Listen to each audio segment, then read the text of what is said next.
Fala galera, tudo tranquilo? Estamos aqui de volta para mais uma cartinha, hashtag até a última carta. E hoje nós vamos de Timóteo, amado Timóteo. Temos aqui uma cartinha muito boa, uma abertura nas epístolas pastorais do apóstolo Paulo ao seu padawan Timóteo. E daqui, meus amigos, vamos tirar muita coisa boa.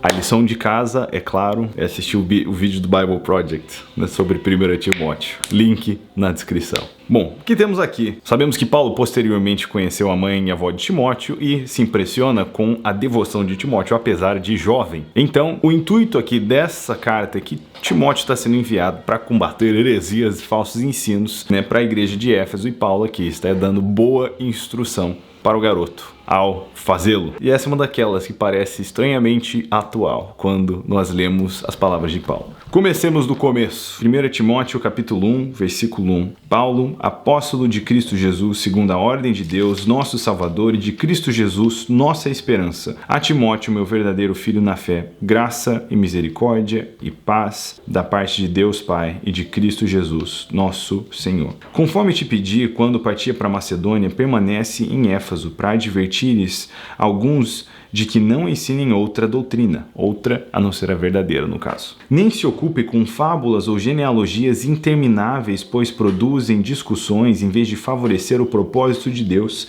que tem como fundamento a fé. Essa orientação tem como objetivo o amor que procede de um coração puro, de uma boa consciência e de uma fé sem hipocrisia. Alguns se desviaram dessas coisas e agora se entregaram a discussões sem propósito algum, querendo ser mestres da lei, embora não entendam nem o que dizem nem o que afirmam com tanta confiança. Já fazer um parênteses aqui, né? E a gente tem um problema não só da distinção do que a qualidade do ensino que está sendo trazido, mas da motivação. Paulo fala de pessoas que desejam ser mestres, pessoas que querem ensinar, elas estão mais preocupadas com si mesmos, com sua aparência, com sinalizar as suas virtudes de mestres, do que de construir algo permanente, de construir algo duradouro, de construir algo frutífero. E essa, né, o fruto deve ser a distinção do segundo grupo de lavradores. O povo da nova aliança é responsável por entregar frutos. De novo, não uma distinção étnica, uma distinção comportamental de uma vida de obediência e um coração circuncidado. Dito isso, esse povo está dividindo ao invés de juntar. E como ouvimos do Senhor Jesus, quem não junta, espalha. Sabemos, porém, que a lei é boa, desde que usada de forma legítima, reconhecendo que não é feita para o justo, mas para transgressores, insubordinados, incrédulos e pecadores, ímpios e profanos, para os que matam pai e mãe, para homicidas, devassos, homossexuais, exploradores de homens, mentirosos, os que proferem falsos juramentos, e para todo o que é contrário a essa doutrina, a qual está em harmonia com o que me foi confiado, a saber, o Evangelho da glória do Deus bendito. De novo, o Evangelho ele não é um clubinho de superioridade de pessoas que são moralmente ou eticamente superiores. E aqueles que dessa forma se sentem acabam se comportando exatamente como os fariseus a quem Jesus tanto criticou. Jesus vê em as ovelhas perdidas de Israel, algo que Deus havia começado com o seu povo e agora tinha sido desvirtuado, e algo que deveria estar a serviço não somente do povo, mas para que a nação pudesse ser luz às outras nações, acabou virando um clubinho elitista. E isso não é algo antigo. Muitas vezes cristãos hoje se comportam dessa mesma maneira, tentando transformar o evangelho em motivo de superioridade. E muitas vezes não é nem simplesmente daquele que é salvo para com quem é ímpio. Às vezes é o salvo que tem a teologia superior àquele a quem ele considera ter a teologia inferior. E tal atitude não é muito o exemplo que nós vemos em Jesus. Então, meu irmão, né, o que Paulo vem lembrando aqui é que o Evangelho ele é boa nova, ele é boa notícia para quem não presta. Começando com a gente, aquele que está com Cristo é simplesmente aquele que já reconheceu a sua incapacidade de ser verdadeiramente justo e verdadeiramente bom segundo os padrões de Deus, e reconhece a necessidade que nós precisamos da graça de Deus. Eu gosto de algo que, por alguns anos, eu e a Pri servimos uma igreja metodista nos Estados Unidos, e o pastor ele sempre dizia que ele era apenas um pedinte falando para os outros pedintes onde foi que ele encontrou pão. Um mendigo dizendo a outros mendigos onde foi que ele encontrou pão. E essa afirmação sempre foi muito interessante para mim, né? O Evangelho é muito sobre isso. Agradeço a Cristo Jesus, nosso Senhor, por me fortalecer e me considerar fiel, pondo-me no seu ministério. Apesar de eu ter sido blasfemo, perseguidor e arrogante. Eu amo que a Bíblia é sempre sincera, né? A gente conhece a história e o histórico de Paulo e das palavras do próprio, né? Ele diz exatamente o que ele era antes de Jesus: blasfemo, perseguidor e arrogante. Ele, porém, me concedeu misericórdia, pois o que eu fiz se devia à ignorância e à incredulidade. E a graça do nosso Senhor transbordou com a fé e o amor que há em Cristo Jesus. Esta palavra é fiel e digna de toda aceitação. Cristo Jesus veio ao mundo para salvar os pecadores, dos quais eu sou o principal.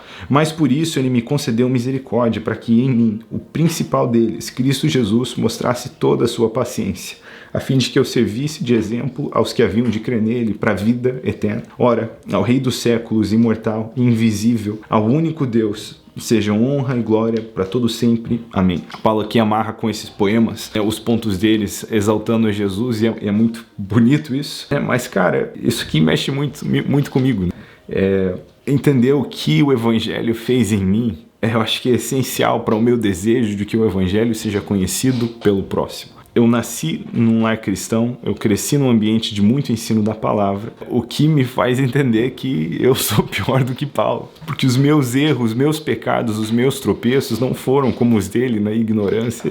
Todos os meus vacilos com Deus foram muito conscientes. Né? Eu sei que aqui muito é dado, muito é cobrado, mas apesar disso eu vejo essa mesma graça, essa mesma misericórdia de Deus atuando na minha vida, e eu testemunho ao longo dos anos o meu coração sendo cada vez mais transformado e cada vez feito mais semelhante ao Senhor, né? E pela graça de Deus eu vejo eu me tornando algo que eu não poderia me tornar sozinho. Isso não diz, né, somente a respeito do dia presente, mas a grande esperança que eu tenho no dia vindouro. Dirijo essa orientação a ti, meu filho Timóteo, levando em consideração que as profecias anunciaram a teu respeito.